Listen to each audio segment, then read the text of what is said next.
Hey, good morning. Welcome back again.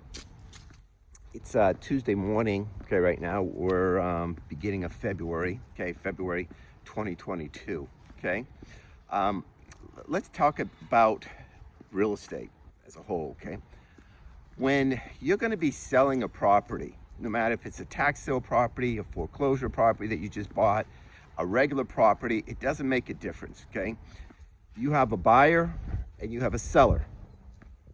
Okay, the buyer could be an individual, could be a corporation.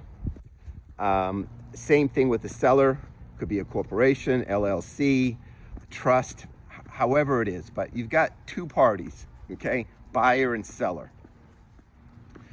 When you're going to sell your property, okay? I want to talk about selling the property. And you have a buyer who's willing to buy your property, okay?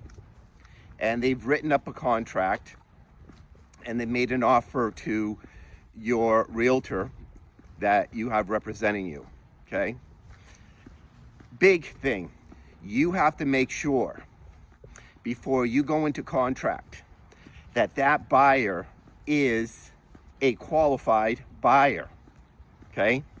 That means if they are buying it with a loan, you have a pre-approval letter, not just a pre-qualification letter, a pre-approval letter. That means that they've looked at all their documents, they've sent it into underwriting, and they got the preliminary approval. Pre-qualification lender, all they do is they just run a credit report and say, oh, they're pre-qualified, okay, on the credit report, okay? If they're buying it on a cash deal, you better make sure you have their bank statements or a letter from the bank showing that they're qualified, and for you to call the bank on the phone and make sure those funds are legit, okay? And if you have a cash offer, try to make sure, or a loan offer, make sure you have it in writing that your realtor can communicate with the buyer's lender or loan agent, and you can communicate in a timely manner that certain things have to be done, okay?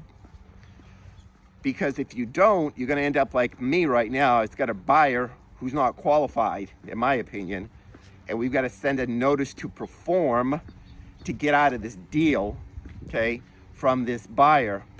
And then I'm the one who gets stuck with my expenses for the past 30 days or longer, okay?